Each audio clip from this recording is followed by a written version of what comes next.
दीपक शर्मा जी, स्वागत है आपका एनबीएस पॉडकास्ट में। थैंक यू भाई, थैंक यू मुझे बुलाने के लिए। और नहीं नहीं भाई, धन्यवाद तो आपका बनता है क्योंकि आप काफ़ी दूर से आए हैं। तो मैं बता देना चाहता हूँ कि भाई स्पेशल भोपाल से पॉडकास्ट के लिए आए हैं, तो it's my honour to host you. Thank you भाई, थैंक यू सो मच मुझे प्लेटफॉर्म देने के लिए कि मैं अपने इंसिडेंट्स आपके साथ शेयर कर सकूं, आपके सब्सक्राइबर्स के साथ, व्यूअर्स के साथ शेयर कर सकूं। तो दीपक भाई, इससे पहले कि हम इंसिडेंट शुरू करें कि जो भी आपका पर्सनल इंसिडेंट है, थोड़ा सा मैं चाहता हूँ कि आपने कैसे फाइंड आउट किया, क्योंकि अगर आपने जैसे आपने रीच आउट किया, तो ऐसे तो मेरे हिसाब से आप मेरे ऑफिशियली सेकंड सब्सक्राइबर जी हैं जो जिनको मैं होस्ट कर रहा हूँ। जी पहले एक मेहुल जी हैं जिनको मैंने होस्ट किया है। जी। तो थोड़ा सा आप बताइए कि कैसे आपने फाइंड आउट किया फिर, ताकि इनकेस कुछ हमारे जो सब्सक्राइबर हैं वो भी अगर रीच आउट करना चाहे तो उनको पूरा आइडिया हो जाएगा। आपको रीच आउट जी करने जी। का बोला। मैंने आपके वीडियोस देखे। वीडियोस में जो आपने अपना एक मेल आईडी दिया हुआ जी है ना, तो मैंने मेल आईडी के थ्रू आपको कांटेक्ट किया था। देन आपने अपना कांटेक्ट नंबर प्रोवाइड किया और हम काफ़ी टाइम से नेगोशिएशन में बिल्कुल थे, बिल्कुल। बात कर रहे थे। कभी मेरी टाइमिंग नहीं जी बैठ जी रही थी, मेरी ही नहीं बैठ रही थी। बिकॉज क्योंकि क्या है, आपको मैंने शेयर किया था कि जी जी। सिर्फ मेडिकल इमरजेंसीज थी, तो उसके कारण आपने मेरे को टाइम दिया कि ठीक है, आप अपना टाइम ले लो।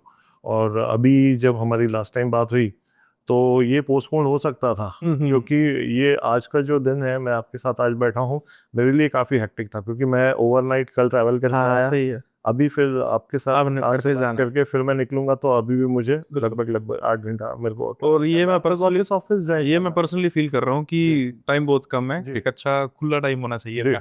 तो मैंने अभी इसीलिए किया, इसी एक सिंगल ऑफ में, वीक ऑफ में, क्योंकि मैं चाहता नहीं था कि अब ये चीज़ें और लिंगर ऑन हो। बिल्कुल क्योंकि सही। हाँ, एक क्योंकि बार शुरुआत हो जाती है ना हम्म, तो फिर सिलसिला चलता रहता है। जी। तो मैंने इसीलिए मैंने आज का दिन मैंने कहा थोड़ा सा हेक्टिक मेरे लिए होगा। मैंने हाँ, आपको बोला भी था कि मेरे लिए थोड़ा हेक्टिक होगा, बट हम इसको कर रहे हैं। कोई बात नहीं जी भाई, नेक्स्ट बाय। टाइम हम आराम से करेंगे। हाँ। तो अब फिलहाल शुरू करते हैं हम्म, किस्सा। और मैं चाहता हूँ कि जैसे आप भी व्यूअर भी हैं, हम्म, सब्सक्राइबर भी हैं, जी और इसके बाद हम जो फाइनल में थोड़ा सा डिस्कस भी करेंगे आपकी जर्नी के बारे में, जी जी। तो वो बाद में शुरू होगा। हम्म, तो आपकी भी एक मंशा रहती है जब भी आप पॉडकास्ट देखते हैं कि भाई जल्दी से किस्सा शुरू हो, हाँ ताकि एक पता लगे कि क्या है कहानी में। तो शुरू बिल्कुल। करते हैं जल्दी से। भाई, ये जो चीज़ें शुरू हुई, ये इंसिडेंट जो है, ये लगभग लगभग 2012, सितंबर 2012 से शुरू हुआ। इसके पीछे जो चीज़ें शुरू हो हुई हैं, मतलब जो भी प्रॉब्लम्स आना शुरू हुई है, जो भी चीज़ें घटना शुरू हुई हैं, वो उससे पहले की हैं। क्योंकि 2012 में ये जब शुरू हुआ, सितंबर 2012 में हमने एक प्रॉपर्टी परचेस की, मैंने और मेरे फादर ने, जॉइंट नेम से। वो प्रॉपर्टी मतलब काफ़ी बड़ी प्रॉपर्टी थी। और सच बताएं तो हमारी हैसियत से बाहर की चीज़ थी वो समय। बट फिर भी फादर ने बोला कि मुझे ये चीज़ चाहिए, मदर ने बोला मुझे ये प्रॉपर्टी चाहिए। मैं नया नया जॉब में लगा था, तो मेरा ये था कि मुझे तो जो कुछ करना है, मेरे मदर फादर ने मेरे लिए इतना सब कुछ किया है, मुझे जो कुछ करना है इनके लिए करना है। तो अगर इनकी विश पूरी नहीं कर सके तो फिर क्या मतलब कुछ करने का। तो मैंने बोला ठीक है, ये करते हैं। तो वो उस समय जो प्रॉपर्टी थी, वो 2012 की बात बता रहा हूँ, वो इतनी बड़ी थी, लेंथ और ब्रेथ में भी और अमाउंट में भी, कि आज भी लेने से पहले लोग उसके बारे में सोचेंगे। मतलब आज मैं 2025 की बात कर रहा हूँ, तो उस समय तो वो बड़ी बात थी। अब क्या हुआ, वो प्रॉपर्टी लेने का जब हमने प्लान किया, तो जैसा भी कुछ अच्छे अच्छे रिलेटिव्स भी होते हैं जिनको कुछ कुछ दिक्कतें भी ज्यादा होती अच्छी हैं, होते हैं। जो हाँ ज़्यादा अच्छे होते हैं। हाँ। तो उनको जब ये पता चला, तो अब आपसे कोई भी आके डायरेक्ट नहीं बोलेगा कि अरे तुम ये कर रहे हो, ये इतना बड़ा वो ले लिया। तो जिस तरह की क्वेरी उनकी आती थी कि बेटा अपन ये ले रहे हैं, मैंने कहा हाँ, मेरे वही रिलेटिव्स हो गया। तो बोले बेटा कैसे मैनेज करोगे, पापा का ये है, अभी आपका ये है सैलरी, दोनों बच्चे भी पढ़ रहे हैं। तो मैंने कि हो जाएगा मैनेज। बोले इतना अमाउंट हो जाएगा, मैंने कहा हाँ हो जाएगा। मैंने कहा मैं बैंक में हूँ, और मैं चीज़ें कुछ इस तरीके से कर रखी, कुछ फादर की सेविंग है, और कुछ छोटा एक आध और प्रॉपर्टी है, उसको सेल आउट करके इसको अपन ले लेंगे, क्योंकि पापा मम्मी चाहते हैं तो इसको लेना है। तो पर बेटा ये तो बहुत बड़ा है और बहुत हैवी अमाउंट है, उस समय के हिसाब से बहुत हैवी अमाउंट है, अगर कंपेयर करोगे आप हमारी उस समय की सैलरी से। तो मैंने कहा हाँ, इसको ले रहे हैं आपका। और क्योंकि मम्मी पापा चाहते थे, तो उसके लिए मैंने फाइट करना शुरू किया, उस चीज़ों को मैंने मैनेज करना शुरू किया और प्रॉपर्टी हमने ले ली। वो प्रॉपर्टी जब हमने ली उससे कुछ टाइम पहले हम उस प्रॉपर्टी में शिफ्ट हो गए थे। तो जब हम उस प्रॉपर्टी में शिफ्ट हुए थे तो वो प्रॉपर्टी हमारे लिए बहुत पॉजिटिव थी, मतलब दिन दुगनी रात चौगनी जिसको बोलते हैं, वो चीज़ें हुई, हमारे साथ होना शुरू हुई। मेरे ब्रदर की शादी हुई, शादी बहुत अच्छी। मेरे बड़े भाई, मेरा जॉब भी उसी में लगा। जॉब भी ऐसे लगा, जॉब मेरा ऑफर लेटर ही, मतलब ज्वाइनिंग लेटर किसी और के घर चला गया था, मुझे ज्वाइन करना है आज, लकीली वो सुबह आके मेरे घर पे दे रहा है कि आप भैया वो आपका लेटर मेरे यहाँ डाल के। तो मतलब इतना लकी कि किसी और के यहाँ मेरा लेटर पड़ा है, वो आके सुबह देने जा रहा है कि आज आपको ज्वाइनिंग करता है।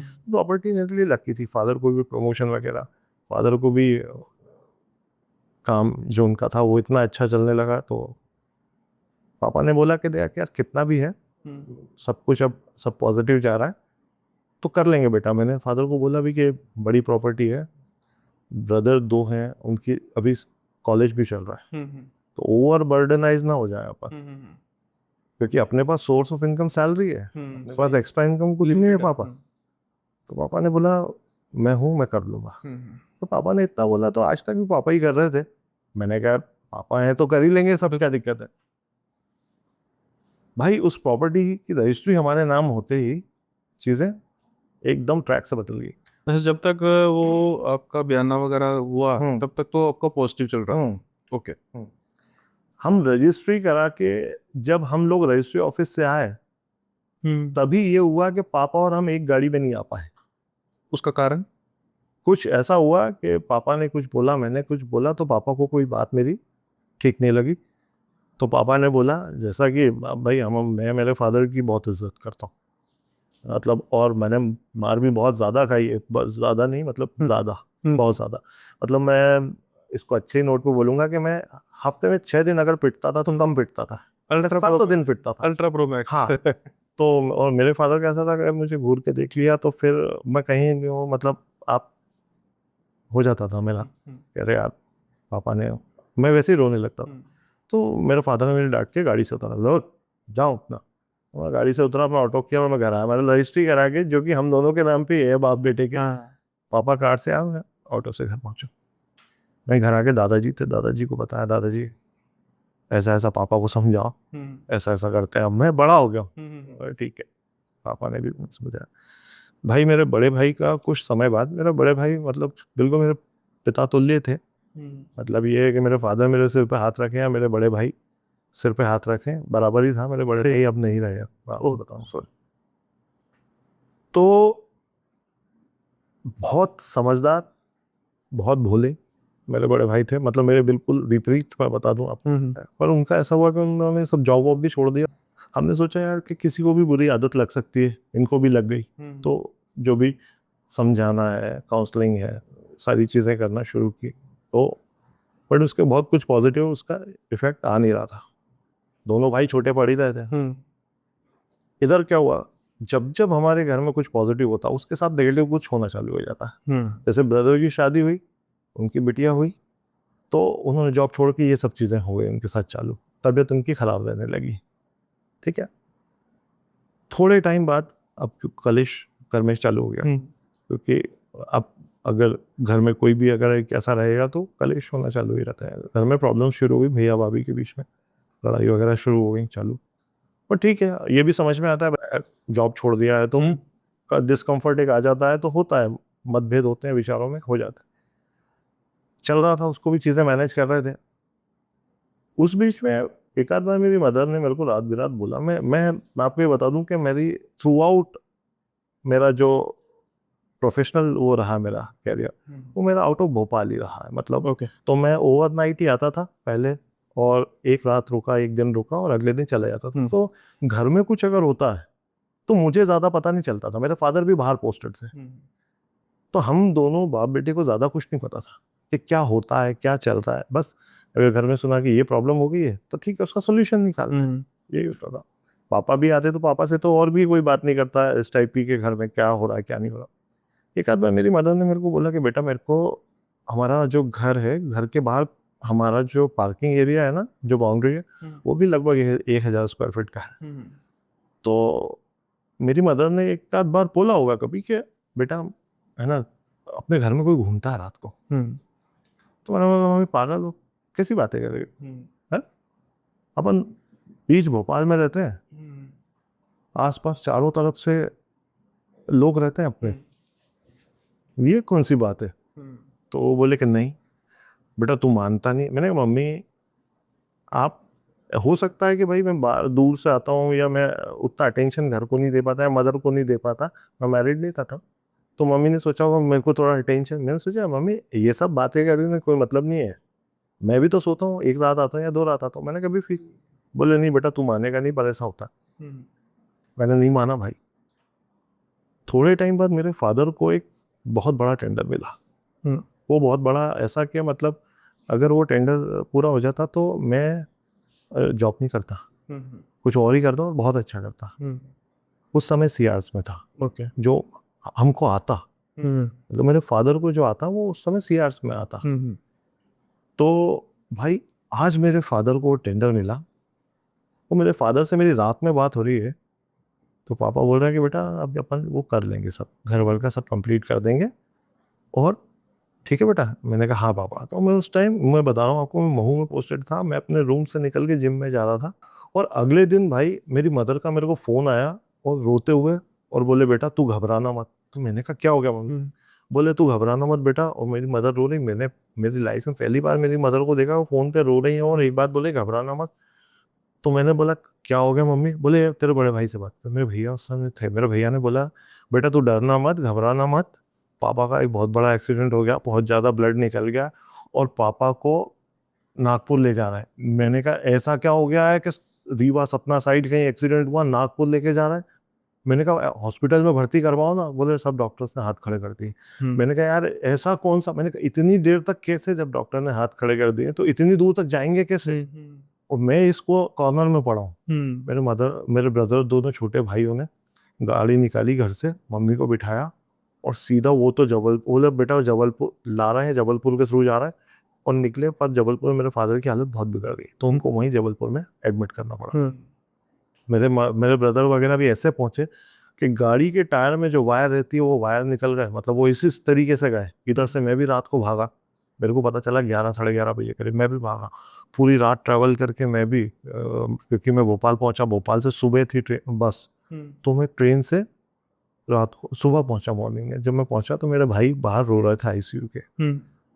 तो मैं पहुंचा तो फादर मेरे लगभग उस इंसिडेंट में 17 दिन वेंटिलेटर पे रहे। अब आप 17 दिन वेंटिलेटर समझ लो कि इसके बाद आदमी वापस नहीं आता।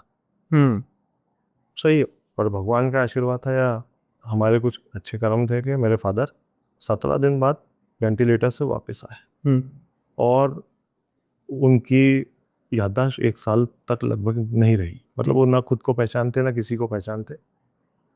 तो एक तो हमने इधर घर का वो ले रखा था, लोन ले रखा था, उसकी ईएमआई बहुत हैवी थी क्योंकि मैंने आपको बताया बहुत हैफ्टी अमाउंट ऑफ पे किया था। दूसरा मेडिकल में भी काफी पैसा लग गया। अब 1 साल तक मेडिकेशन भी चलना है, बट दोनों छोटे भाइयों की एजुकेशन भी चलनी है। फादर की सैलरी आ नहीं रही क्योंकि अब उनका एक्सीडेंट हो गया, उनको तो अब 1 साल तक हमें टेक केयर करना है। अब बचा मैं और भाई, मैं और ये सारी चीज़ें मैनेज करना मुझे। ठीक है, भगवान के आशीर्वाद से चीज़ें मैनेज हुई। थोड़े टाइम बाद मेरे बड़े भाई को ब्रेन हेमरेज हो गया। और इसका कुछ पर्टिकुलर कुछ हिस्ट्री भी थी, मेडिकल हिस्ट्री थी भाई क्या? नहीं, अच्छा, कोई अचानक थी बस। हाँ जैसे एक्सीडेंट, चलो एक्सीडेंट का तो मान सकते हैं अचानक ही हाँ हो गया। था, लेकिन ब्रेन हेमरेज का भी। हाँ, मेरे भाई को ब्रेन हेमरेज कैसे हुआ? वो वॉशरूम में थे और वॉशरूम में अचानक से धड़ाम की आवाज़ आई। बड़े भाई जो, मेरा छोटा भाई जो था उसको एकदम आवाज़ आई, उसने जाके भाई का गेट लॉक किया। बोले भैया, तो कोई आवाज़ नहीं। उसने बोला भैया, तो कोई आवाज़ नहीं। उसने दरवाज़ा तोड़ा, देखा तो वो नीचे पड़े हुए थे, उनको उठाया और पूछा, एक हमारे पास में एक डॉक्टर थे कि क्या? उन्होंने बोला इनको शायद ये आया है, पैरालिसिस अटैक आया है, ब्रेन स्ट्रोक है, इनको लेके जाओ। तो इनको लेके गए, उनको हॉस्पिटल में भर्ती कराया। मेरे को बाहर पता चला, मैं बाहर था पोस्ट, मैं रात को आया। अच्छा, तब तक थोड़े टाइम में मेरे फादर इतना समझ आ गए थे कि वो पूजा पाठ मंदिर जाने लगे थे वापस। तो मेरे फादर ने जब देखा कि मेरे फादर मेरे बड़े भाई को बहुत प्यार, बहुत चाहते थे, वैसे सबसे ज़्यादा मेरे फादर मेरे बड़े भाई को ही चाहते थे। तो उस चक्कर में कि यार वो हॉस्पिटल में है, मेरे फादर मंदिर जा रहे थे शाम को दिया लगाने हनुमान जी के। तो वो रोड साइड चल रहे थे भाई, अचानक मेरे फादर ने मुझे जो बताया, बाद में बताऊंगा, उनको अचानक चलते चलते कहाँ से वो सीधे चलते चलते एक बस के सामने आ गए। अच्छा, कुछ नहीं, जैसे हाँ, अचानक से। हाँ, और एकदम से उनको समझ में आया कि मुझे किसी ने पुश किया और वो पीछे हटे, तो उनके पैर में जो चोट लगी तो उनके पैर का जो अंगूठा है वो कट के दूसरी तरफ गिर गया। अब एक तरफ मैं हॉस्पिटल में हूँ, छोटा भाई बोलता है कि भाई ये पापा का अंगूठा कट के गिर गया है, ये जुड़ेगा नहीं, बोल रहा है ये कटा ही रहेगा। अब हमने कभी ऐसा कुछ देखा ही नहीं, तो हम घबरा गए। सही। मैंने बोला यार तू यहाँ लेके आ हॉस्पिटल में, वो नियर बाय हॉस्पिटल में नहीं, मेरे पास लेके आ जहाँ पे मैं हूँ अभी। मैं मतलब उस हॉस्पिटल में था जहाँ, अच्छा वो ये इसका हड्डियों का बहुत अच्छा हॉस्पिटल। मैंने वो डॉक्टर को बोला कि वो पापा लेके आया, पापा आराम से बैठे हुए शांति, जैसे कुछ हुआ ही नहीं। मैंने बोला पापा, तो बोले घबरा मत बेटा, बस ऐसा बोला। एक हॉस्पिटल में भाई है, दूसरे हॉस्पिटल में पापा एडमिट, बाजू में, बाजू बाजू में। मैंने बोला सर ये, तो बोले हो जाएगा। मैंने कहा सर पैसा कितना भी ले लो आप, अगर आपसे नहीं बनता है तो प्लीज़ अभी बताना, मैं बॉम्बे हॉस्पिटल लेके जाता हूँ इंदौर, इसको ऐसा प्रिजर्व कर दो कि वहाँ तक चले जाओ, तो कटना नहीं चाहिए प्लीज़ आपके, मैं हाथ जोड़ता हूँ। बोले अरे घबराओ मत, नहीं कटेगा भाई। उन्होंने वो इम्प्लांट डाल के उसको ठीक कर दिया, लगा दिया ऑपरेट करके उसको। बोले अब इनको बस ये टेक केयर करना है, 2-3 महीने बाद अपन देखेंगे। और पहले जो मना कर रहे थे उसका कारण? वो डॉक्टर, वो नौसिखिया कोई डॉक्टर था, वो कोई जहाँ एक्सीडेंट हुआ उसके पास के नियर बाय क्लिनिक में लेके गए, तो उसके पास वो ना वो इक्विप्ड था ना उसको वो चीज़ें पता थी, इसीलिए मैंने बोला लेके आ। तो उसने उन्होंने कर दिया। अब हालत ये है कि एक हॉस्पिटल में भाई एडमिट है, एक हॉस्पिटल में पापा एडमिट है।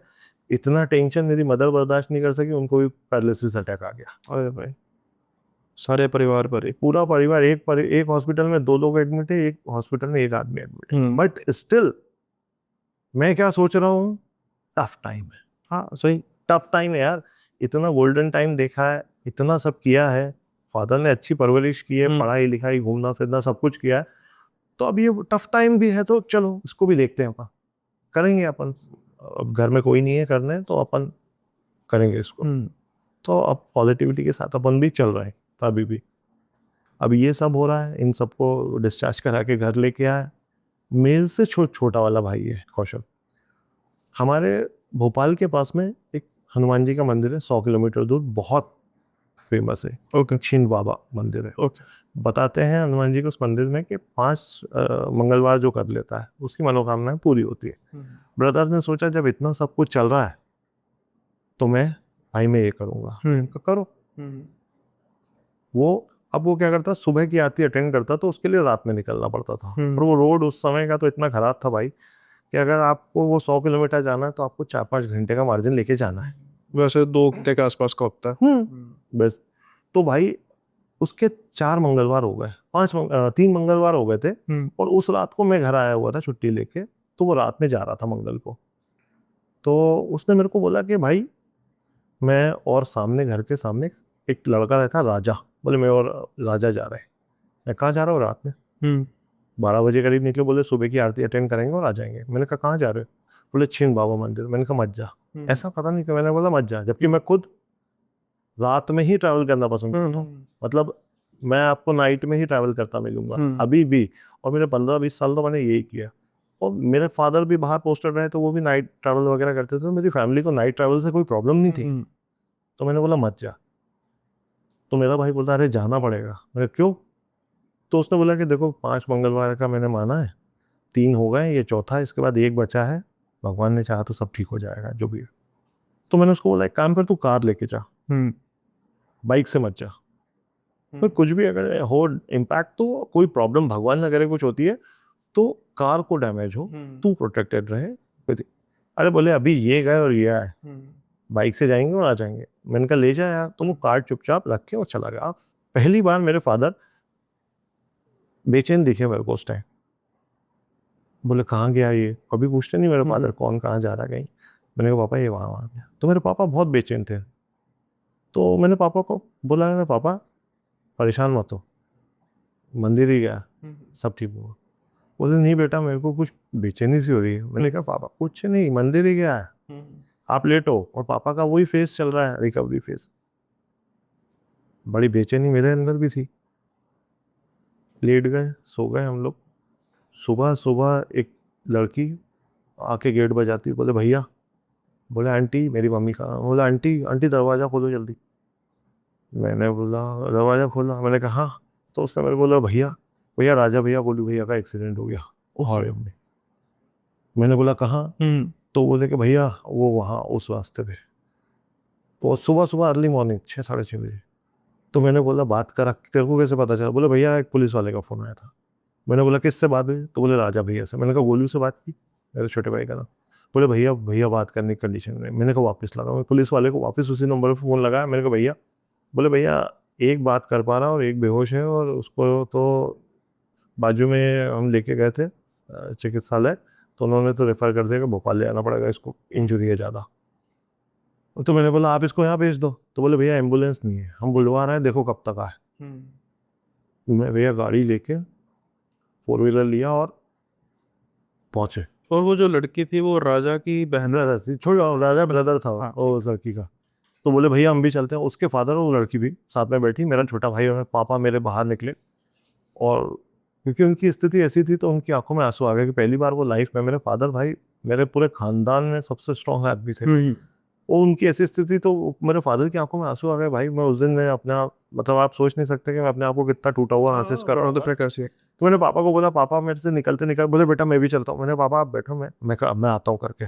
तो मेरे फादर मेरे को सिर्फ इतनी बात बोली, बेटा मैं आज इतना लाचार हो गया कि मेरे बेटे का एक्सीडेंट हो गया, मैं कुछ कर नहीं पा रहा। मैंने कहा आपने सक्षम कर दिया, काफ़ी है पापा, बैठो मैं आता हूँ लेके उसको। पहुंचा भैया, वो बेहोश पड़ा हुआ था हॉस्पिटल में। मैंने बोला एम्बुलेंस? बोले नहीं आई है, फ़ोन किया आएगी। भाई साहब मैंने उसको उठाया, गाड़ी में डाला और ले के थ्रू आउट 50 किलोमीटर मैं भगा के लेके आया। मैंने मेरे रिलेटिव्स को फ़ोन कर दिया था, एक हॉस्पिटल में उन्होंने पहले ही सब व्यवस्था कर दी थी। तो वहाँ गया तो उसको एडमिट कराया। भैया उसको एडमिट कराया, उसके सब एक्सरेज वगैरह, उसके एक्सरे में कोई फ्रैक्चर वैक्चर नहीं आया। सिर में चोट थी, तो मेरे को पता था कि ब्रेन हेमरेज वगैरह में और पैरालिसिस अटैक में क्या इश्यूज होते हैं। तो मुझे पता था कि अगर सिर में चोट है तो ब्लीडिंग वगैरह हुई होगी, एडिमा हुआ होगा, तो क्या किस डॉक्टर को दिखाना। मैंने फट से उसको भी फ़ोन कर दिया, न्यूरो को भी। 3-4 दिन वो एडमिट रहा। घर लेके आया, वो घर लेके आया तो वो एक बात बोलता, बोले मेरे को दर्द हो रहा है, मतलब यहाँ सीने में दर्द हो रहा है। तो उसको मैंने बोला क्या हुआ भाई, तू ऐसे कैसे टकरा गया? बोले मेरे को याद ही नहीं। मैंने कहा ऐसा थोड़ी होता है यार बोलू। तो मैंने कहा अभी इसका एक्सीडेंट हुआ, इससे ज़्यादा स्ट्रेस देने की ज़रूरत नहीं है। 7-8 दिन तक वो बस यही बोलता, रात को मेरे को दर्द हो रहा है, मेरे को दर्द हो रहा है। मैंने बोला यार तेरे सारे तो एक्सरे करा दिए, उस समय कम से कम 8-10 एक्सरे कराए तेरे, कुछ भी नहीं निकला, तेरे को दर्द क्यों हो रहा है? और उसको कुछ याद भी नहीं। तो फिर हमने एक और डॉक्टर को देखा, उन्होंने बोला इसके रिब्स चेक करवाओ। रिब्स चेक करवा तो रिब्स टूटी निकली उसकी। ओके। हाँ, तो ठीक है। मैं उसको ये पूछता कि बेटा क्या हुआ, तो बोले कि याद नहीं। तो मैं ठीक है चलो भैया, एक और हादसा हो गया घर में। अभी तक ये सारी चीज़ें कौन मैनेज कर रहा है घर में? अब बारी किसकी थी? फिलहाल तो 4 लोग हैं जिनको मैं कर रहा हूँ। आपके माता पिता, बड़े भाई और आपके छोटे भाई। हाँ, बचे फिलहाल के तौर पे जितना मैं छोटे भाई और मैं। सबसे, और एक दादाजी अभी जिनकी बात आप कर रहे थे। दादाजी का तो ये था कि बीच में अभी जब पापा का एक्सीडेंट हुआ उसी फेज में दादाजी और दादी दोनों शांत हो गए थे।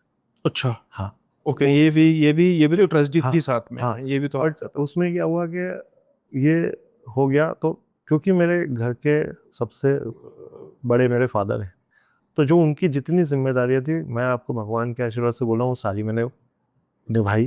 क्योंकि क्योंकि मेरे चाचाओं में मेरे फादर सबसे बड़े थे, तो मेरे फादर की भी रिस्पॉन्सिबिलिटीज़ थी। बट आज वो केपेबल नहीं है, और मेरे बड़े ब्रदर के साथ भी प्रॉब्लम्स चल रही थी, तो फिर वो मैंने की। मैंने उतनी श्रद्धा से किया जितना कोई कर सकता था। और आपके दादा दादाजी का कुछ नेचुरल या फिर कोई था? नेचुरल, अच्छा, वो हाँ नेचुरल। नेचुरल। और एक साथ या कुछ अगर 1 साल के गैप में, एक साल के gap? 1 साल के, क्योंकि ये सारी कड़ियों को जोड़ना जरूरी है ना साथ में, हाँ, ताकि सारा तो 1 साल के गैप में वो चले गए।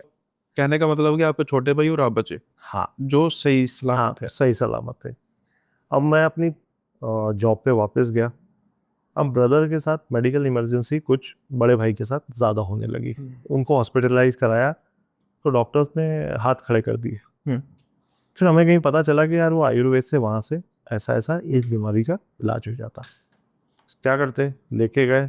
मेरा जो छोटा भाई है जिसको अभी एक्सीडेंट हुआ, वो महीनों उनके साथ उस आश्रम में रहा, और मैं वीकेंड्स पे देखने जाता था दोनों को।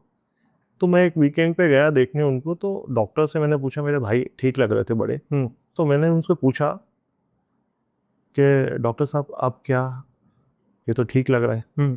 तो बोले आप अगले उस पे आना सैटरडे को और इनको लेके जाना। ठीक है अभी, मेरे लिए इससे खुशी की क्या बात है यार, कि जो आदमी की ये स्थिति, जब सब डॉक्टर्स ने हाथ खड़े कर दिए हैं, और अब तो भाई साहब मैं उस रात घर नहीं पहुंचा, उससे पहले मेरे को फ़ोन आ गया मेरे छोटे भाई का। बोले भाई भाई तुम कहाँ पे हो, प्लीज़ जल्दी आ जाओ, क्योंकि वो जगह मेरे घर से भी दूर थी और मेरी पोस्टिंग से पास में थी। बोले भाई तुम जल्दी आ जाओ, बड़े भैया इससे तड़प रहा है। बोले भाई मेरे से देखते नहीं बन रहा, अब कोई भी होगा यार। भाई वो, मैं मेरे भाई को, छोटे भाई को बोला, मैंने कहा यार भैया के साथ कुछ हो रहा है बड़े, और छोटा भाई देख के इतना घबरा जाए, फिर किसी के भी को कुछ होगा तो वो घबरा जाएगा।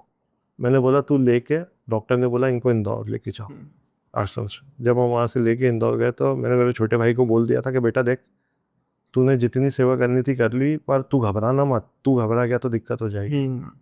भाई मैं कहा मैं आ रहा हूँ, तू पहुँच बॉम्बे हॉस्पिटल लेके। भाई मैं पहुँचा, मैं बाईपास पे था, मेरे छोटे भाई का फ़ोन आया, बोले आराम से आओ, जो होना था हो गया। बोले मेरे बड़े भाई की डेथ हो, चुनाव के टाइम की बात है भाई ये। रात में मैं पहुंचा, मैं डॉक्टर के हाथ पांव जोड़ रहा, मैंने कहा प्लीज़ उनको देख लो, कुछ बचा हो तो, कोई भी यही करेगा भाई। पर वो उनकी डेथ हो गई। छोटा भाई मेरा मैच्योर भी इतना समझदार कि भाई हमने, ये गोलू की बात हो, गोलू की बात, एक और भी भाई है अभी, आयुष सबसे छोटा। अच्छा।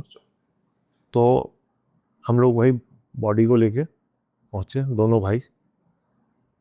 भाई बॉडी को लेके घर पहुंचे, उनका क्रीमेशन वगैरह किया, सब कुछ हो गया। 2019 जून की बात है, 2000 में। तो ये बड़े भाई चले गए, सदमा था, बोला और 7 साल हो गए, सॉरी मैं आपको इंटरप्ट कर रहा हूँ, साल के साथ टाइमलाइन भी चल रही है, 2012 से शुरू हुआ और 2019 तक पहुंचा।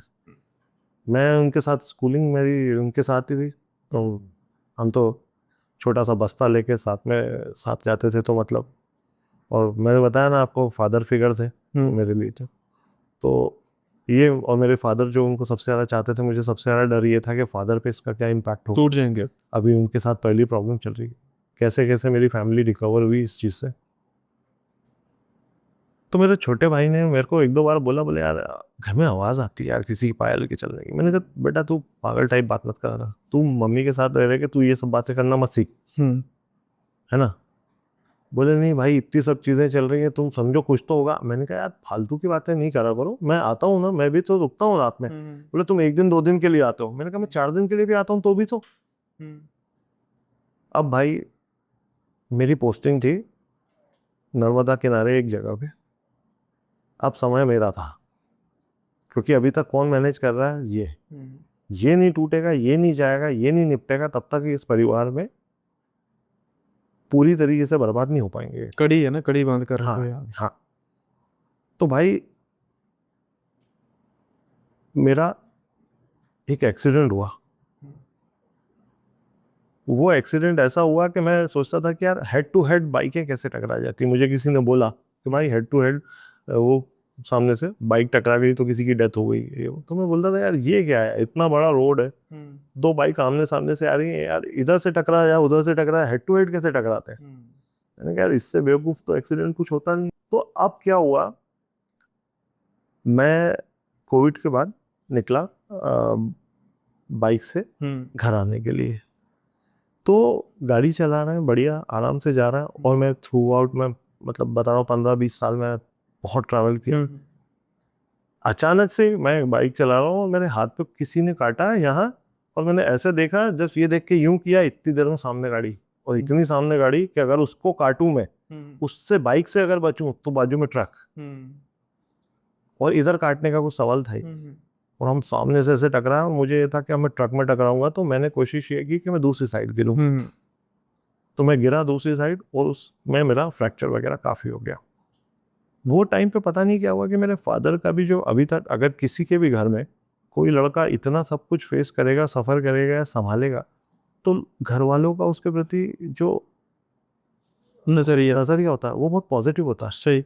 मेरे फादर अचानक ही मतलब मुझसे ये होना हो गया कि वो मेरी शक्ल भी देखना पसंद नहीं करना धीरे तो सही उल्टा हो गया। हाँ। हम्म। अब फाइनेंशियली तो अपन परेशान हैं ही, क्योंकि सब बिल्कुल। चीज़ें मैनेज करना पड़ रहा है, एक लिमिटेड सैलरी। और मैं बात बता रहा हूँ आपको काफ़ी टाइम पहले ही, हम्म। घर में एक इंसिडेंट हो गया, फादर की तबीयत खराब है, मदर पैरालिसिस हो गया था तो उनके पैर में प्रॉब्लम थी थोड़ी हो गई। ब्रदर जो है छोटे वो अभी अर्निंग नहीं कर रहे हैं और उनके साथ भी कुछ ना कुछ इश्यूज है, मतलब कुछ ना कुछ चल रहा। अब अपने साथ भी घर पहुंच गए भैया अपन, फ्रैक्चर वैक्चर हो गया तो घर चले गए छुट्टी लेके। कुछ दिन बाद आए। अब कुछ दिन बाद जब वापस जॉब पे आए तो मैं बैसाखियों के साथ था। हम्म। और पता नहीं क्यों पिछले कुछ दिनों से मेरे को सुसाइड करने के बहुत ख्याल आ रहे हैं। डिप्रेस हो गए। हाँ डिप्रेस, दुनियावी नजर में डिप्रेस हो। ऑब्वियस है, क्योंकि मुझे ये लगेगा यार मैं इतना सब एफर्ट डाल रहा हूँ, मैं ना दिन देखता ना रात, ना पैसा देखता ना खाना पीना देखता ना समय देखता आने जाने के लिए, इतनी सारी चीज़ें चल रही हैं। मैं किसके लिए कर रहा हूँ? मेरे मदर फादर भाइयों के लिए। और मेरे फादर भी आज मुझसे खुश नहीं है, हम्म। तो मैं कर क्या रहा हूँ? और अभी ये जो सर्कल है ये टूटता नजर नहीं आ रहा, ये लंबा चलने वाला है, मुझे अभी कुछ दिख नहीं रहा। तो पहली बार अभी तक तो मेरा क्या था, जो संभालना है अपने को संभालना है, अपन करेंगे। अब ये था कि मुझे ये मेरे से नहीं संभलेगा भाई। मेरी ये हालत हो गई थी, मैं एक दिन रात को भोपाल से चला, अपनी लोकेशन पे पहुंचा, मेरा रूम 3rd फ्लोर पे था। मैं रात में 3 बजे पहुंचा, 3 बजे मैं 3rd फ्लोर पे गया, मैंने अपना टिफ़िन खोला, टिफ़िन खोल के मैं खाना खाने बैठा रात में 3 बजे, और ऐसे मैंने कोड तोड़ा और मेरे को पता नहीं क्या ऐसा करके मैंने कोड रखा और मैं गया उस बिल्डिंग की छत पे। और मैं बिल्डिंग के ऊपर किस आशय से गया था रात में 3 बजे समझ सकते हैं कि मुझे लगा कि अब ये सब नहीं चल पाएगा, इस सबको खत्म करना। अचानक पता नहीं क्या हुआ, मैं हिम्मत नहीं इकट्ठी कर पाया, दिमाग में चल रहा है कि खत्म करो इसको। सबसे ज्यादा हिम्मत इस बात के लिए चाहिए होती है। हाँ बॉस, मैं आपको एक बात बताऊंगा सुनील भाई, कि उस समय मुझे सुबह उठ के पूरा दिन काटना मुश्किल लगता था, rather देन खत्म कर लेना। मुझे लगता था कि ये अपन आदमी खत्म काम खत्म। हाँ। तो मुझे वो पूरा दिन मतलब काटना इतना टफ लगता था उस समय। अब जैसे तैसे वो रात भी कटी, मैं अगले दिन ऑफिस पहुंचा। अब आदमी की मेंटल स्टेज आप समझ सकते हो। तो मेरे ऑफिस में एक सीनियर लेडी थी, और बहुत रिस्पेक्ट में उनकी करता था, वो मतलब एज एन एल्डर सिस्टर ही मान लो आप। हालांकि वो पोस्ट में मेरे से नीचे थी, बट वो काफ़ी समझदार थी। तो उन्होंने मुझे पूछा कि सर क्या हो गया, आप बहुत परेशान दिखते हो। तो पता नहीं, मैंने उनको बोला, मैंने कहा ये सब चल रहा है और ये हो रहा है। तो उन्होंने बोला कि आपने किसी को दिखवाया? मैंने कहा जितने डॉक्टर थे, जितनी परेशानी थी, सबको दिखा दिया। मैंने डॉक्टर की बात नहीं कर रही, आपने किसी और को दिखाया? मैंने कहा और कौन होता है? तो उन्होंने बोला हमारे गुरुजी हैं, आप उनको दिखाना। मैंने कहा मैडम मैं इन सब बातों में बिलीव नहीं करता। मैं बिलीव करता हूँ मैंने ये किया, उसके या तो पॉजिटिव रिजल्ट आएंगे या नेगेटिव रिजल्ट आएंगे, ठीक है। तो उन्होंने बोला कि नहीं फिर भी वो आएंगे तो मैं आपको मिल पाऊंगी। वो वो दीदी भी अभी ख़त्म हो गई कोविड में, अनफॉर्चुनेटली, सॉरी। तो मैंने बोला, एक दिन क्या हुआ, मुझे बार बार फ़ोन आ रहा है ऑफिस में। तो मैंने फ़ोन नहीं उठाया, मैं अपने काम में बिजी था। तो उन्होंने अपने बेटे को भेजा, छोटे को, बोले सर को लेके आओ। तो वो आया और बोलता है सर आप मेरी शॉप पे चलो। उनकी ज्वेलरी की शॉप थी। बोले सर मम्मी पापा ने बुलाया, आप शॉप पे चलो। मैंने बोला थोड़ी देर से आता हूँ, जा। बोले नहीं नहीं आपको अभी चलना पड़ेगा। तो मैंने बोला कि नहीं तू जा, मैं आता हूँ। और बोला सर पापा से बात कर लो फिर।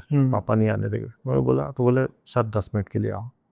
मैं 10 मिनट के लिए पहुंचा, तो मेरा पैर जब एक्सीडेंट हुआ था तो मुड़ता नहीं था, प्लास्टर लगा हुआ था। तो उनकी शॉप जो थी ज्वेलरी की, छोटी सी शॉप थी। तो मैंने पंडित जी बैठे और मैंने पंडित जी के मुंह के सामने पैर रख दिया अपना, क्योंकि वो मुड़ता ही नहीं था। बैठने की जगह ऐसी थी कि आपके फेस के सामने मेरा पाँव। नोट वो डिसरिस्पेक्ट की कुछ आ रहा ही नहीं। तो मैंने उनको ये बोला कि गुरुजी मैं आपसे माफी चाहता हूँ, पर ये पैर नहीं मुड़ता, ये ऐसे ही रहेगा। तो उन्होंने बोला कोई बात नहीं बेटा, ऐसा बोला। और उन्होंने जो पहले शब्द बोले उससे मेरे को पिक्चर समझ में आ गई कि भाई ये आदमी कुछ और है। उन्होंने बोला कि 2-3 बार ऐसे ख्याल आते हैं आपके मन में, क्या खुद को खत्म कर लो। मैं ऐसे बैठा था पहले, तो मैंने कहा ये क्या चल रहा है, और एकदम से मैंने हाँ। बोले आपके पापा से आपके संबंध अच्छे नहीं चल रहे अभी। तो मैंने कहा हाँ। बोले बेटा वो तो अभी सुधरते नहीं दिख रहे। मैंने कहा ठीक है। बोले पर आपका तो प्रमोशन का ही हो गया। मैंने बोला सर मैं जिस प्रोफेशन में हूँ उसमें आज से 8 महीने बाद प्रमोशन आते हैं, अभी नहीं आते। सही। भाई आप मानोगे नहीं, उसी टाइम मुझे एक फोन आया, बात करते मुझे किसी और, मैंने बोला 1 मिनट, और मैंने उनको, मुझे पता है कि कहीं से आया है, किसी और कंपनी से मुझे कॉल आया, और वो मुझे ये अच्छा ग्रेड और अच्छा पे स्केल और होम टाउन ऑफर कर रहा है। और उसके बावजूद मैंने उसको बोला मैं थोड़ी देर से बात करता हूँ, मैंने काट दिया। कोई भी अगर ईगोस्टिक आदमी होगा सामने, वो बोलेगा यार मैं इसको अच्छा सब कुछ ऑफर कर रहा हूँ, ये बोल रहा बाद में बात करें। तो मैंने काट दिया फोन, और मैं सामने देखता रह गया उस आदमी को। पर अभी भी मेरे मन में क्या है, कॉल ही तो आया है, कौन सा कुछ मिल गया। सही। बात करते करते उन्होंने सारी चीजें बताई कि ये समस्याएं चल रही हैं, ये समस्याएं चल रही हैं। मैं सुनता जा रहा हूँ, मैं ये देख रहा हूँ कि ये आदमी ऐसे बोल रहा है जैसे कुछ लिखा हुआ पढ़ रहा है। तो इसको कैसे दिख रहा है भाई, ऊपर से नीचे तक सब। और बोलते हैं कि अभी तो और टफ टाइम आना। मैंने कहा और टफ टाइम, इससे ज्यादा टफ टाइम क्या। तो उन्होंने बोला आप अभी आने वाले 28 दिन तक आप बहुत संभल के चलिएगा, बोले दीपक। मैंने बोला सर 3 बार ये सोच आ रही है मन में, ब्रदर मेरे रहे नहीं, घर में ये सब प्रॉब्लम्स चल रही है, इससे बुरा क्या। तो मैंने उनको बोला कि सर अगर यही ऐसा ही चलना है, आप अगर इतना सब कुछ बता रहे हो और यही सब चलना है, तो फिर मैं चाहता हूँ कि मैं चीज़ें ख़त्म ही करूँ। मेरे बस का नहीं है बहुत ज़्यादा बर्दाश्त करना। तो उन्होंने बोला थोड़ा संयम रखो, पर थोड़ा संभल के चलना है अगले 28 दिन। उन्होंने बोला कि मैं आपको बुलाऊंगा बुधवार के दिन, आप आना, मैं एक पूजा करूंगा आपके साथ, और आपको बैठना है उस पर सुबह से शाम तक। मैंने कहा छुट्टी वुट्टी नहीं मिलती अपने। बोले आप आना बेटा। ऐसा करके बुधवार के दिन पहले ही वो भाई साहब जो थे बाजू में, उन्होंने मेरे पास आ गए, बोले दीपक जी सब तैयारी हो गई है पूजा की, आपको जाके बस बैठना है। मैंने बोला मैं समय नहीं निकाल पाऊंगा। बोले नहीं आप बैठना। मैं गया, अगले दिन पूजा पाठ हुई, लगभग सुबह से शाम तक का समय पूरा। और चीज़ें, ऐसा नहीं कि पूजा पाठ हो गई और सब चीज़ें ठीक। हाँ सही है, एकदम से कुछ नहीं होता। 28 दिन हो गए। एक्चुअली उन्होंने 2 तारीख को मेरे को बोला था, 2 दिसंबर को, और 28 दिसंबर को मेरा बर्थडे था। तो मैं तो सब चीज़ों को ये कोरिलेट कर रहा था, मेरा बर्थडे पे सब सही हो जाएगा। बट ऐसा कुछ नहीं हुआ। 29 आई, 30 आई, 31 आई, कुछ चीज़ें चेंज नहीं। बट हाँ 10 जनवरी के आसपास मुझे वो ऑफर भी आ गया, मुझे घर मिल गया। जिसके लिए मैं, पैर मेरा फ्रैक्चर था, मैं परेशानी झेल रहा था, दूसरी जगह पोस्टेड था, मुझे घर मिल गया। सैलरी हाइक बहुत अच्छा मिला, ग्रेड अच्छा मिला, घर मिल गया था। ये पहला पॉजिटिव वो था। फिर मेरे फादर ठीक हुए, मेरे फादर वापस जॉब पे जाने लगे। उन्होंने भी फिर जो चीज़ें छूट गई थी बीच में अधूरी, वो मैनेज करना शुरू किया। मेरे छोटे भाई से जब मैंने ये सब बताया कि ऐसा ऐसा किया था, मैं गुरुजी के पास होके आया बेटा, ऐसा ऐसा था, फिर मैं भी पॉजिटिव हुआ धीरे। तो मेरे छोटे भाई ने बताया कि बोले भाई देख उस रात जब हम जा रहे थे ना, उस उनको भी याद आ गया। हाँ बोले उस रात जब हम जा रहे थे, तो राजा जो पीछे बैठा था वो भरे जंगल में, वो बोलने लगा कि भैया देखो कितनी अच्छी खुशबू आ रही है। रात में 2 बजे, 2:30 बजे, 3 बजे जंगल में अच्छी खुशबू आने का मतलब क्या होता है। मैं अब जंगलों के बारे में इतना तो मुझे पता ही है, आपको ज्यादा पता होगा। हाँ जंगल में आपको, आप लंबा कोई ट्रैवल करते हो, सुनसान रोड पे आपको जानवर की स्मेल आती है। कोई अगर आजू बाजू कोई मर जाए जानवर वगैरह, या कोई गाड़ी से टकरा के, उसकी स्मेल आती है। शानदार सेंट, इस टाइप की खुशबू आना भरे जंगल में रिस्की है बहुत। तो जैसे उसने ऐसा बोला, मेरा छोटा भाई कुछ समझता था। क्योंकि क्या हुआ था कि जब ये घर में मम्मी को पायल वायल की आवाज़ और इस टाइप की चलने की आवाज़ आती थी, तो मेरा छोटे भाई ने किसी को बोला था, दिखाया था कि यार ये क्या है। तो उन्होंने कुछ भी किया होगा, तो वो धीरे धीरे मेरा भाई बोला कि वो चीज़ें कम हो गई थी। तो मेरे भाई को राजा ने बोला भैया, बोलो भैया देखो कितनी अच्छी खुशबू आ रही है। तो बाइक चली रही है, मेरा छोटा भाई बोला कि बेटा तू ध्यान मत दे और चुपचाप रहे बस। और मेरे भाई ने वो स्पीड बढ़ा दी। तो फिर वो थोड़ी देर, अरे गोलू भैया रोको तो सही गाड़ी, भरे जंगल में, बोले रोको तो सही गाड़ी, कितनी अच्छी खुशबू आ रही है, आप देखो तो, आपको भी आ रही है क्या? मेरा भाई बोला चुपचाप रहे राजा, अब कुछ मत बोलना और इस तरफ ध्यान मत दे, क्योंकि उसका मतलब ये था कि कोई ऐसी चीज आपके आसपास है। भाई ये थोड़ी आगे गया, वो बोल रहा है कि भाई मेरे को पता नहीं चला, पता नहीं क्या मेरे सामने अचानक से आया कि मेरी गाड़ी छूट गई मेरे हाथ से, मतलब। हाँ। और बोले हम दोनों दोनों सड़क पे। वो तो पीछे से जो लोग जाते हैं, और उन लोगों को अगर नज़र नहीं पड़ती और हमें नहीं देखते, वो कम से कम नीचे की तरफ 20 फीट कम से कम नीचे जाके गिरे। ओके। ये लोग रोड से, तो वो अगर उठा के हमें अस्पताल नहीं पहुंचाते तो बोले पता नहीं उस दिन क्या हो जाता।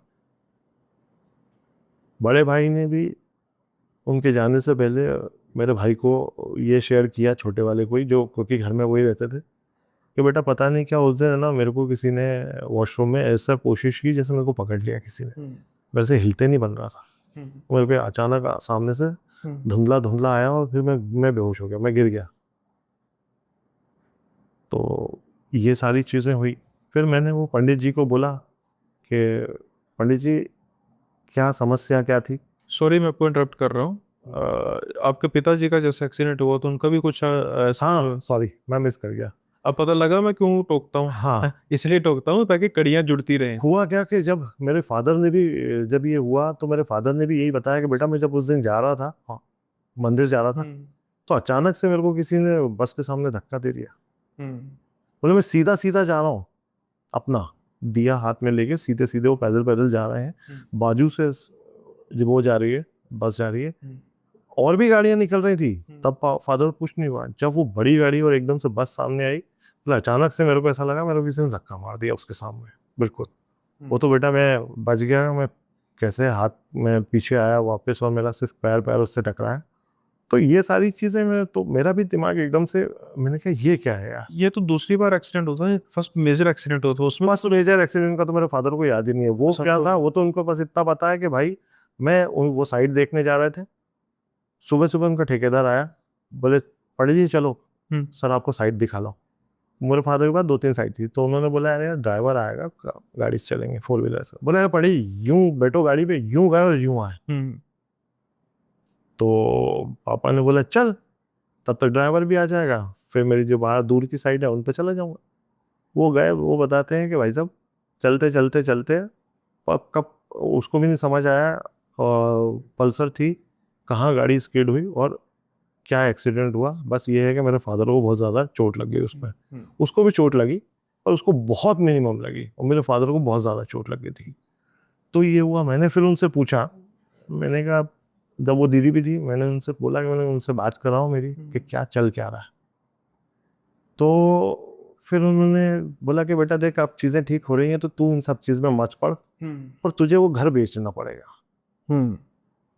तो मैंने बोला भाई मेरे मदर फादर ने इतने प्रेम से लिया, जब रजिस्ट्री हुई तो मेरे दादाजी भी यहीं थे, हमने भी सालों इसमें बिता दिए, घर क्यों बेचते हैं।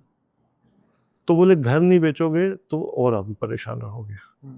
तो मैंने बोला कि भाई आज आप आनंद फानंद में अपनी कोई प्रॉपर्टी बेचने जाओगे तो उसके रेट्स वगैरह भी नहीं मिलते। तो उन्होंने बताया देख बेटा देख, नाम तो नहीं बताऊंगा, पर तेरे घर में तो आज से नहीं बहुत पहले से किसी ने कुछ करा रखा है। वो तब करा रखा है जब इसका इनॉग्रेशन कराया था तुमने, घर प्रवेश जब कराया था। और वो इंसिडेंट मुझे याद भी है कि मेरे ही किसी एक रिलेटिव ने लाके एक पौधा मेरे घर में गाड़ा था कि ये आपके शुभ उसके लिए, हमारे गार्डन में वो एक पौधा गाड़ा था। वो मुझे याद था कि हाँ, तो बोले तेरे घर में उस समय ही कुछ ऐसा गाड़ दिया गया है बेटा, जो अब तुमको वो घर तो छोड़ना पड़ेगा। और तुमको ये भी बता दूं कि तुम किसी ऐसी फैमिली को मत देना, उन्होंने मुझे कुछ बताया कि किसी ऐसी फैमिली को मत देना, दो तो किसी ऐसी फैमिली को देना जिन पे ये सब चीज़ें असर नहीं कर पाए, जो भी उन्होंने बताया। तो वो अब भाई फैमिली कैसे ढूंढे। हाँ, ये भी एक, अब बर्डनाइज तो है ही, परेशान तो है ही, ये भी छोड़ना है। अब आपकी एक पर्टिकुलर बड़ी प्रॉपर्टी छोड़ के, जिसके अभी तो आपको ईएमआईज वगैरह चली रही हैं, आप दूसरी प्रॉपर्टी ले कैसे लोगे या रेंटेड भी कैसे लोगे, इसकी भी ईएमआईज भरो, उसकी भी भरो। अब ये सोचते सोचते भी बहुत टाइम निकल गया, बट फिर मैंने फिर एक डिसीजन लिया, मैं मेंटली मैं भी बहुत डिस्टर्ब रहने लग गया था। तो मैंने सोचा ये बिके ना बिके, ये तो छोड़ना। और भाई जिसको अपन बोल रहे हैं लेने को, तो ये इतनी बड़ी प्रॉपर्टी थी, सबको समझ आ गया था कि इनके साथ कुछ ना कुछ प्रॉब्लम चल ही रही। तो रेट भी जो कोट करते थे वो बहुत ही कम रेट कोट करते थे। लकीली एक ऑफर आया हमको जो बहुत अच्छा तो नहीं बट डिसेंट इनफ था कि हाँ ठीक है, हमारे लॉसेस तो रिकवर हो जाए एटलीस्ट, कम से कम हम फ्री हो जाए चीज़ों से, भले ही कुछ बचे ना बट फ्री हो जाए। तो वो हमने उसको सेल आउट कर दिया। और मुझे डर ये भी था क्योंकि मेरी मैरिज हुई, मेरी डॉटर भी आ गई थी। मेरी वाइफ के साथ भी इसमें एक इंसिडेंट हुआ जो मुझे उसने बाद में बताया शिफ्ट होने के बाद। वो क्या था? ये सब जब चल रहा था तो मैं बाहर पोस्टेड था और मेरी वाइफ भोपाल में थी। अब वो प्रेग्नेंट थी वाइफ मेरी। तो मेरी मदर कभी पायल नहीं पहनती। बट एक रात में 3 बजे के आसपास, 3 ढाई 3 बजे के आसपास, मैं प्रिसाइसली एग्जैक्ट टाइम नहीं बताऊँ पर रात में यही पहर होगा, किचन से पायल की कुछ आवाज़ें चलती हुई बाहर निकली। तो मेरी वाइफ ने सोचा कि मम्मी होंगी, मेरी मदर होंगी, बोले मम्मी होंगी, और ठीक है वो चुपचाप सो गई। तो ये आवाज़ बहुत देर तक आती रही। तो मेरी वाइफ ने सुबह मेरी मदर से पूछा कि मम्मी रात में क्या किचन में कुछ बना रहे थे, क्या हो गया था, बहुत देर तक आवाज़ आ रही थी। तो मेरी मदर ने बोला मैं तो किचन में गई नहीं रात को। तो बोले नहीं, रात में क्या गोलू भैया वगैरह किसी के लिए कुछ बना रहे थे क्या आप खाना वाना, मेरे को जगा देते मैं बना देती। तो बोले मैं तो गई नहीं रात को। बोले नहीं मम्मी, रात में आप जब इधर थे ना तो आ रहे जा रहे थे तो आपकी पायल की आवाज़ आ रही थी। तो मेरी मम्मी ने फिर कैसे सामने की। बोले बेटा मैं तो पायल पहनती नहीं। और जब उन्होंने ये बोला तो मेरी मम्मी डर गई। मेरी मम्मी ने फिर मेरे छोटे भाई को बुलाया, मैं बाहर ही था। तो मेरी उसको बोला वाइफ को, तो गोलू को बोला कि देख ऐसा ऐसा इसको भी ये सब सुनाई दे रहा। तो मेरे छोटे भाई ने बोला यार ये सब बंधवा तो दिया था, फिर ये कैसे हो गया। ये वाइफ ने मेरी अब आके बताया मेरे को जब हम दूसरे उसमें मकान में शिफ्ट हो गए। बोले ऐसा ऐसा था। मैंने कहा तुम सबके सब मिल के यार वो पायल वायल के पीछे क्यों पड़े। बोले मैं बता रही हूँ कि मैंने भी फील किया, मम्मी और गोलू भैया गलत नहीं बोल रहे थे। तब मैंने कहा तब तो मुझे लगा, मैंने कहा यार बेटी एटी भी मेरी अब छोटी है आपको पता है। तो मैंने कहा यार अच्छा हुआ कि शिफ्ट कर दिया। कुछ चीज़ डिसीजन अपनों के लिए अपने लिए ले लेने चाहिए, उसमें पैसा वैसा नहीं देखना चाहिए, लॉस या प्रॉफिट नहीं देखना चाहिए। और भगवान के आशीर्वाद से ठीक है अभी, अब जहाँ शिफ्ट हो गए हैं वो प्रॉपर्टी भी सेल हो गई। बट जिसने किया, मैं नाम भी डिस्क्लोज नहीं करूँगा, और जिसने जो किया था अब उनके घर में लोग परेशान हैं। अच्छा, उनके घर में लोग परेशान हैं क्योंकि ये चीज़ें आप किसी के साथ करते हो, ये उल्टी भी हो जाती उल्टी भी हो जाती है। और जब वो आदमी रिकवरी करता है ना तो मुझे ऐसा लगता है कि फिर इसके आफ्टर इफेक्ट्स सामने वाले को भी आने लगते हैं। सही। तो मैंने हालांकि ये बोला था कि भैया जब हमें इतना परेशान कर दिया गुरुजी तो कुछ ऐसा करिए कि हम वो भी परेशान हो। तो उन्होंने बोला बेटा ये सब तो नहीं करते, बट उनको कुछ तो उनको भुगतना पड़ेगा। वो तो उनको कर्मों से भुगतना पड़ेगा। तो उनके साथ भी इंसिडेंट ऐसे हुए कि उनके घर में भी किसी की बिल्कुल जान जाते जाते बची, और उनकी जान बचाने वाले भी हमारे छोटे भाई ही थे। तो इस तरीके से होता है कि आप किसी के साथ गलत कर रहे हो तो आपको भी ये भुगतना पड़ता है। तो ये रहा भाई हमारा, मतलब लगभग आप मान लीजिए कि 2023 में 12 से 22-23 में मेरी प्रॉपर्टी सेल हुई है। 11 साल लगभग ऑलमोस्ट ये मान लीजिए नरक भुगत लिया हमने। इसमें दीपक भाई 3 चीज़ें हैं जिनको पॉइंट आउट करूंगा मैं। पहले तो बड़ी फॉर्चुनेट थिंग है, जब जहाँ तक मैं समझ रहा हूँ कि एटलीस्ट आपका एक भाई आयुष वो इन सबसे बाहर रहा। हाँ है ना? हाँ जो मैंने नोटिस किया उसको मैं वही कहना कि बड़ी फॉर्चुनेट थिंग है कि हाँ कम से कम एक तो बेचारा हाँ रहा दूर इस चीज से। ये मतलब मैं तो ये चाहता था कि फैमिली में किसी पे भी ना हो, बट फिर भी हाँ। बट ये है कि मेरा जो सबसे छोटा वाला भाई है ना वो ज़्यादा इतना पारिवारिक टाइप का आदमी नहीं है, इंट्रोवर्ट टाइप। हाँ नहीं नहीं नहीं, वो हिसाब किताब वाला आदमी है सीधा, एक दिया एक लिया। हाँ किसको दिया क्या दिया उसका ये काम है सीधा, उसका इतना नहीं है फैमिली इमोशंस वगैरह। देखो मैं प्रैक्टिकल है तो मैं उसको गलत से नहीं, पक्का बिजनेसमैन आदमी है। हाँ भैया क्या, उसको आप अगर ये बोलोगे भी कि देख यार ये तकलीफ है, ठीक है कहाँ इसका इलाज कहाँ होता, चले जाओ वहाँ, मेरा क्या बनता है मेरे को बता देना। हाँ प्रोफेशनल है बिल्कुल। हाँ चलो ये पॉइंट हो गया। दूसरा पॉइंट ये कि आपका, यहाँ कह सकते हैं कि आपकी शिकायत ये थी कि भाई मैं भी तो 2 दिन रहता ही हूँ हफ्ते में या 15 दिन में, तो मुझे तो फील होता नहीं है, तुम्हें क्यों फील होता है। हाँ लेकिन फाइनली जब आप वापिस आए, हाँ। उसके बाद आप भी काफी समय रहे, तो आपको कुछ ऐसा फील हुआ? उस घर में मैं, ये मान लीजिए आप, लगभग आखिरी के समय में 1 आध साल ही रहा होगा, नहीं 6 महीने के करीब रहा हूँ। मतलब मैं, सबसे मेरा लंबा ड्यूरेशन उस घर में 10 साल में सिर्फ 6 महीने ही था। और वो 6 महीने भी ऐसा था कि जब मेरी डॉटर हुई तो उससे 1 महीने पहले मैं ट्रांसफर लेके आया था। ओके। तो वो टाइम तो पूरा हमारा रात भर बेबी को मैनेज करने में निकल जाता था। मैं सच बताऊं आपको कि मेरी मदर, मेरी वाइफ और मैं और शायद मेरे फादर भी पूरी रात भर सो नहीं पाते थे बेटी को मैनेज करने में, क्योंकि इनिशियल स्टेज पे बच्चे को क्या तकलीफ हो रही है क्या नहीं हो रही है हम लोगों को समझ नहीं आता, बस वो रो ही सकता है ना। हाँ, और इधर क्योंकि आप अभी अभी डिलीवरी हुई है तो उधर वाइफ के साथ भी कॉम्प्लिकेशंस आते हैं। अब घर में बच्चा अगर रात रात भर रो रहा है तो मदर फादर भी कहाँ से सोंगे। तो वो, हम ये मान लो कि पूरी रात बस यही चलता रहता था। तो मुझे तो कुछ इतना समझ नहीं आया। और उसके थोड़े टाइम बाद ही मैं मेरी वाइफ और बेटी को, मैंने आपको बताया था कि वो स्पाइन इश्यूज थे कुछ, तो मैं इन लॉज के यहाँ छोड़ के आ गया था। और उसी के थोड़े टाइम में हमने रूम घर शिफ्ट कर दिया। तो मुझे तो इन पर्सन ये सब के अलावा ये सुनने सुनाने का नहीं, जबकि मेरी मदर आज भी डंके की चोट पे बोलती हैं कि अपने घर के आस पड़ोसियों ने तक ने बोला है बेटा कि तुम्हारे घर में कोई घूमता है रात में। मैंने कहा मम्मी अब आप बोल रहे हो तो ठीक है, बट स्टिल मैंने कि मेरा दिमाग इनमें काम नहीं करता। और जिस फैमिली ने शिफ्ट किया वहां पर वो बिल्कुल ठीक है? वो एक मोमेडियन फैमिली है, हमने पूछा ही नहीं। अपने सिर से जब लूट उतरती है तो फिर आदमी उसमें हाँ, वो भी वापस ठीक हाथ डालने की वो भी कोशिश ठीक नहीं है। करता। और फाइनली ये किस्सा, यहाँ कह सकते हैं कि इंसिडेंट्स जो है वो तकरीबन 2012 से शुरू हुए, है ना? हाँ जहाँ तक मैं समझ पा रहा हूँ कि 2019 के आसपास आपको पहली बार ये फील हुआ उस पंडित जी को मिलने के बाद हाँ कि कुछ समस्या हाँ। है ना?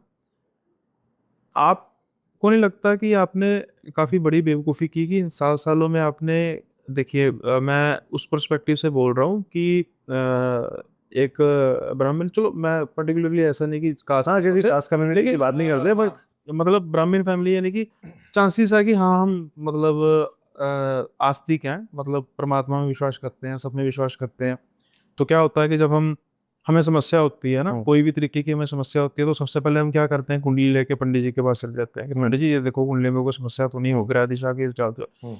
तब 7 साल में इतने भयंकर कष्ट आए जिसमें मौतें भी थी, लगभग लगभग नियर डेथ एक्सपीरियंसेस भी थे। पूरे का पूरा परिवार ही सिर्फ एक फॉर्चुनेट पर्सन को छोड़कर, आपके भाई आयुष को छोड़कर, तकरीबन सारा एक तरह से एक मौत देखकर आ चुका था। तो 3 मौतें हुई। अब आपके दादा दादी जी की आपके हिसाब से तो नेचुरल डेथ थी, लेकिन कहन कहा कुछ भी नहीं जा सकता, है ना, कि क्या हो सकता है, राज क्या है। इन 7 साल में मैं पूछना चाहता हूँ कि कुछ आपको, शायद आपको लगता है कि आपने बहुत बड़ा मिस कर दिया इस चीज को? भाई आज सोच सकता हूँ कि मुझे लगता है कि शायद ये इंस्टिंक्ट जो आज मेरे अंदर आई है कि नहीं यार अपने को ये एंगल भी देखना चाहिए। लिटरली मेरे ब्रदर की डेथ से पहले मेरे को नहीं समझ आया, मैं आपको बोलता हूँ। मैं तो लाइफ को ऐसे देखता था कि अपन जिंदा दिल आदमी है, लाइफ में अच्छा होता है तो बुरा भी होता है। जब अच्छे को आपने बहुत अच्छे से एक्सेप्ट किया है तो बुरे में भी आपको टफ टाइम में आपको खड़े रहना है। मैं सिर्फ लाइफ को इस फिलॉसफी से जीता था भाई।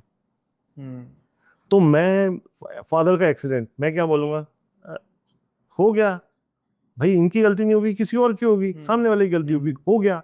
बीमारी किसी को भी हो सकती है, क्या बोलेगा, सही है। किसी को भी हो सकती है। भाई मेरा भाई रोड पे जा रहा है, अगर उसका नाइट में एक्सीडेंट हो गया, भाई नाइट में जा रहा है, इसको नींद लग गई होगी, कुछ हो गया होगा, हो गया। क्या उसको आप में कैसे, मैं ठीक है एक्सीडेंट हो गया, हड्डी टूटी ना, टूट जाती है, ठीक है, खर्चा है, थोड़े दिन का आराम है, हो जाएगा ना। तो क्या आदमी 30 साल की लाइफ साइकिल में उसके साथ अगर 8-10 ऐसे इंसिडेंट हो, हालांकि 8-10 ऐसे हैं कि किसी भी परिवार को खत्म कर, हाँ। पर मैं तो ये सोच रहा हूँ ना कि यार मेरे पूरे 30 साल के करियर में अभी तक यही तो 8-10 इंसिडेंट है, बट वो 8-10 ऐसे थे कि किसी हल्के पतले के साथ हो जाए तो उसको ब्रेन स्ट्रोक आ जाए। सही है। तो मैं इस चीज को इस तरीके से लिए चल रहा हूँ। मैं खुद के साथ भी जो इंसिडेंट हुए जब मुझे भी ये सब होने लगा ना, कि मुझे ऐसे ख्याल आने लगे, तो मैंने कहा ये सब क्या है यार। और मैंने कहा ऐसा हो कैसे सकता है कि आप जिनके लिए इतना कर रहे हो, वो आदमी आपसे मुंह कैसे मोड़ सकता है। मतलब इतना करने के बाद अगर मेरे परिवार में मेरे फादर या मेरी मदर भी आज मेरे से मुंह मोड़ ले, तो मैंने कहा ये तो नहीं है यार पॉसिबल। तो फिर धीरे धीरे आने लगा, फिर किसी और ने मुझे पुश किया, जैसे वो दीदी ने कि आप दिखाओ, आप दिखाओ। मैं बोल रहा हूँ कि यार देखो, एक्सीडेंट हुआ, उसमें मेडिकल एक्सपेंसेस हुए, घर अपन ने बढ़ा लिया, उसकी ईएमआई चल रही, तो पैसे का बर्डन है, तो वो तो हो गई भाई, इधर भी पैसा लग रहा है, उधर भी पैसा लग रहा है, तो इसको आप किसी और चीज से कैसे जोड़ के देखो। पर आप ये देखो ना कि एक मेडिकल में एक का जा रहा है, दूसरे का जा रहा है, तीसरे का जा रहा है, रास्ते खुलते ही जा रहे हैं। मतलब आपके जितने जो सोर्सेज हैं इनकम के, मतलब उसके लीक होने के सोर्सेज आपके और नए नए बनते जा रहे हैं। परिवार में आदमी एक ठीक हो रहा है, दूसरा जो परिवार को सपोर्ट कर रहा है, जो परिवार को प्रोटेक्ट करने की कोशिश कर रहा है, जो परिवार को संभालने की कोशिश कर रहा है, वो नहीं पट रहा है, उसके साथ कुछ कांड हो रहा है। एग्रीड। इसलिए तो मैं कह रहा हूँ ना कि ये आप अपनी बात कर रहे हो कि जैसे आप कह रहे हो कि जिंदा दिल आपका स्वभाव है, होना भी चाहिए, बिल्कुल ठीक बात है। जब दुख परेशानी आती है तो मैं इस चीज़ में हमेशा ये कहता हूँ कि सबसे पहले अपने दिमाग में हमें पॉजिटिव जो थॉट है वही लेके आनी चाहिए कि भाई ठीक है, ज़िंदगी का हिस्सा है। लेकिन ये तो हो गए Deepak Sharma as a individual, जो अगर आपके साथ हो सिर्फ, तो मैं इस बात को समझ सकता हूँ कि ठीक है आपके साथ हो रहा है, जैसे कोई चीज़ मेरे साथ हो रही है तो मैं उसको कैसे मैनेज करता हूँ। लेकिन इतना बड़ा परिवार, आपके माँ, मेरे सबको सबसे बड़ी बात यह है कि मेरे मदर फादर ब्रदर किसी से इस पूरे ड्यूरेशन में कभी ये बात हुई नहीं। मतलब मैं आपको ये जो आप बोल रहे हो, वो आज मैं भी आपको बोलता हूँ कि मेरा तो ठीक है, मैं तो इन सब चीज़ों में इतना फंस गया, परेशान था कि मेरे में नहीं आया दिमाग में। मेरे मदर फादर ब्रदर किसी के भी दिमाग में नहीं आया। मैं इस चीज़ को ना कोरिलेट इसलिए करना चाहता हूँ, कई भी उसको लग रहा होगा कि शायद मैं इन चीज़ों को डोज करने की कोशिश कर रहा हूँ। डॉज डॉज की बात नहीं है, आप समझो ना। आज आपने मेरे से 1 घंटा ये बात सुनी, मैंने आपको कोई इंसिडेंट बताया, आपको 1 घंटे में ये ख्याल आने लगा कि यार ऐसा कैसे हो सकता है कि नहीं, ऐसा नहीं हो सकता। नहीं, मैं बताऊँ किस कंक्लूजन पर आना चाहता हूँ। सॉरी मैं आपको इंटरप्ट कर रहा हूँ, क्योंकि अभी कल ही मेरा पॉडकास्ट आया था, और इस जब मैंने आपसे अभी ये सारी बात की तो मेरे दिमाग में थॉट चल रहा था। वो अच्छे एस्ट्रोलॉजर हैं और कुछ तंत्र का भी वो जानते हैं। तो उन्होंने कल एक चीज़ का वर्णन किया था कि बुद्धि स्तंभन। ये क्या होता है? बुद्धि स्तंभन में क्या होता है कि जो आप आपकी मति फेर देता है, मति फेर देता है। आप मतलब मति फेरता नहीं है, आपको वो चीज आपके दिमाग में आती नहीं है जो वो कंट्रोल कर लेता है हाँ। कि जो वो चाहेगा। जैसे आपके पिताजी अचानक ही मतलब बस के आगे आगे, पता ही नहीं लगा। आपके भाई का अचानक ही हैंडल छूट गया, पता ही नहीं लगा। भाई आपके बड़े भाई, उनको अचानक ही जैसे वो गिर गए। तो वो चीज से मैं कोरिलेट कर रहा था कि जिसने मतलब अगर सबसे बड़ी किया ही है। तो ये है कि इधर मेरे को डॉक्टर बोल रहा है कि आप इनको लेके जाना अगले हफ्ते अपने साथ, ये ठीक हो गए। हाँ, और मैं घर नहीं पहुंचा, मतलब मेरी पोस्टिंग की लोकेशन नहीं पहुंचा, और ये हुआ। मान लीजिए कि पहला ट्रिगर पॉइंट यही हो सकता है मेरे लिए, और फिर उसमें किसी ने मेरे परिवार की सहायता करने के लिए वो मैडम को भेज दिया, और मैं ये वो हुआ, तो भेज ही देता है। और उसके थोड़े दिन बाद वो मैडम भी चली गई हाँ। फील्ड में। आप सोचो कि सिर्फ अब मैं आप सोचो। सारी स्टोरी में, सारे किस्से में इन्हीं चीजों को कोरिलेट कर रहा था, हाँ। और मेरी जो जितनी मति देती है वो मेरे कह रहा था कि शायद ये बुद्धि स्तंभन हो सकता है। आप ये इस चीज को एंगल को, अगर अगर आप इस एंगल के में मेरे कहने के बाद सोच रहे हैं, तो सोचना। आप ज्यादा इस चीज को कोरिलेट कर सकते हैं, क्योंकि आपके साथ तो हुआ। हाँ। मैं तो बैठा यहाँ पर सिर्फ बात कर सकता हूँ कि हाँ ऐसा हो सकता है। लेकिन आप ये देखिए ना कि जिन जिन लोगों ने आपकी सहायता करने की कोशिश भी की, वो भी वो सारे ही परेशान रहे, परेशान भी रहे और सारे ही परेशान। चले भी गए। हाँ। अब वो आपकी जैसे वो सिस्टर, जैसे आप हाँ। उनको कह रहे थे एल्डर हाँ। सिस्टर मानते थे, तो वो भी नहीं। चलो आप कह रहे हैं कोविड में गए, कई लोग गए कोविड में, वो लेकिन तो एक माध्यम है, अब क्या बोल सकते हैं। हाँ, बट मैं यही बोलना चाहूंगा कि जो भी किया, जिसने भी किया, जैसा भी किया, मतलब आप किसी के साथ करो, अब इस हद तक मत करो। किसी से आपको ईर्ष्या है, आप किसी का कुछ कर सकते हो, कुछ अपना फायदा कर लो ना यार। तो अपना फायदा भी नहीं कर पाया, दूसरे को भी बर्बाद कर दिया, तो उसमें तो दीपक शर्मा जी, गेहूं बीजेंगे गेहूं उगेगी, है ना। हाँ। तो कबीर जी का दो है ना हाँ, कि बोए बीज बबूल का आम हम कहाँ से कहाँ पाए। से हो। तो बस यही है, हम तो बस, अब मैं यही बोल रहा हूँ कि उससे निकले आज, हाँ ये है, वापस चलो रिकवर करने की पोज हो कर रहे हैं तो। आपकी जो लॉस हुआ। बट हाँ, अब ये सब कुछ होता है, अगर कुछ ऐसा हल्का भी कुछ अगर ऊंची नीची होती है बातें, तो अब मैं सबसे पहले कोशिश करता हूँ कि किसी को कंसल्ट कर ही लूं। ये अच्छी बात है। हाँ, तो अच्छा, अब ये मेरा भी फेथ इस पे आ गया, मैं आपको बताऊं कुछ चीज़ों पे, मेरा भी इस पे फेथ अब डेवलप हो गया।